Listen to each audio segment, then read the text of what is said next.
the Vegas Golden Knights defeat the Winnipeg Jets in 5 games. Um, talking to or just listening to Brad, seeing his tweets. Um, he was quite angry at the squad. But let's give a little credit to Vegas before we tear into Winnipeg because there's always two sides to the story. Vegas, you're looking at goalies Laurent Brossoit out duels Connor Hellebuck, Mhm. who is objectively one of the best goalies in the league, Connor Hellebuck, and Mark Stone and Jack Eichel. Despite Mark Stone coming off a back injury, he looked great. Jack Eichel's first taste of playoff hockey, he looked amazing despite maybe having an off first game, and William Karlsson looked great. And in this game, Shea Theodore didn't play, so do what you will with that information. But yeah, Vegas, man, just trucking along here. Goaltending was their biggest question, and by the end of the series, it was their biggest advantage. So but the Winnipeg Jets, they dealt with a lot of injuries this series. Mark Scheifele got hurt a couple times. Josh Morrissey injured, and Nick Ehlers only played a couple games. You could argue whether or not he was at full health too for all those players. But the big storyline coming out is Kyle Connor and Pierre-Luc Dubois were pretty much no-shows throughout this series. And I don't know what we do from what the Jets do from here. I think there's only really like four names, like three or four names that like the Jets can hold on to comfortably and then just like sort of liquidate the rest. Like keep like Lowry, like just like the veteran core, Lowry, Connor, Ehlers, and then that fourth name can be up in the air. But I think this is the offseason to sort of liquidate because when this era of Jets hockey is bookended by a 5 game defeat to the Knights, that's when you kind of know you have to move on.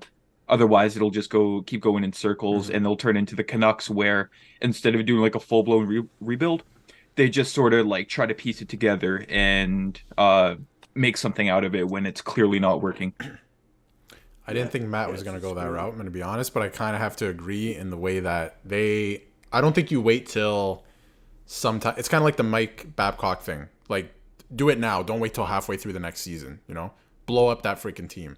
Yeah. Hellebuck, they should trade Hellebuck. They should, because he's still a very useful asset for another team who's contending, and they can get a king's ransom for him. They should trade him. A lot of the top guys, like Scheifele, doesn't even want to be there. He's gone. It's pretty obvious. Gone. Like, get that guy out of town.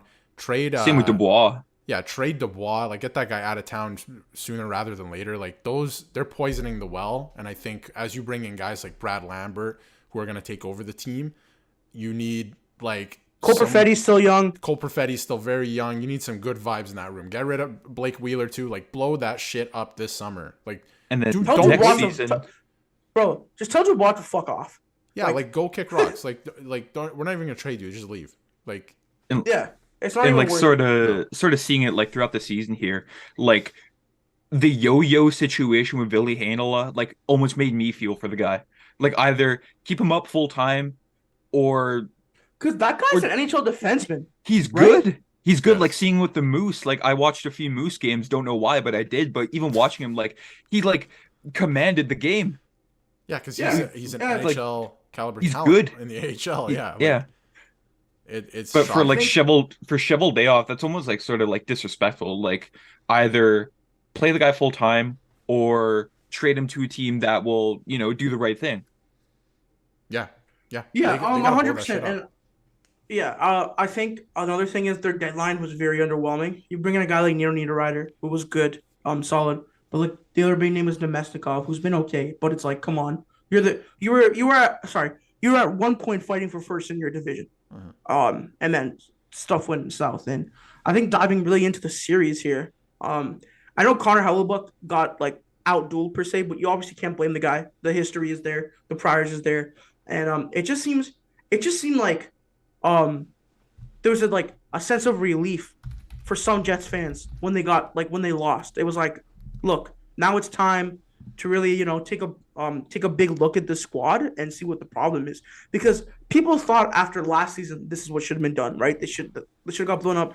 They stripped Wheeler of the captaincy. They fired their coach, or they didn't fire their coach. I think Marie stepped down. Scheifele was saying some crazy things in the media, And they were like, okay, you trade Scheifele, you trade Wheeler, like what at that point. But they ran it back, and they had a very good first half of the season, and it was enough to get them into the playoffs. Barely, but enough to get them in.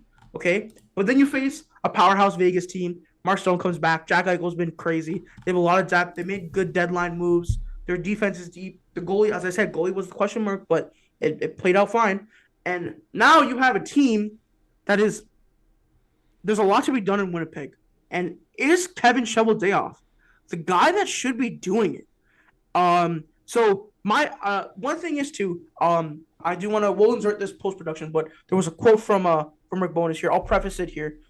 He basically said if I can find it, he said he was disappointed and disgusted by the lack of pushback his team showed in the series against the Golden Knights.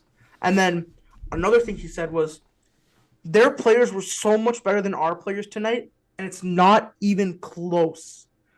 Now, if that doesn't tell you everything you need to know about what Winnipeg did wrong in that series, I don't know what else. I think it's very disappointing for Jets fans. I don't know what's going on in that room. I think it's time for a shakeup, and I think they would be insane, very insane, to not get rid of Scheifele or trade Dubois or let that guy go to Montreal where he wants to play so bad. And then this Blake, who even wants Blake Wheeler? The guy makes so much money and he's old.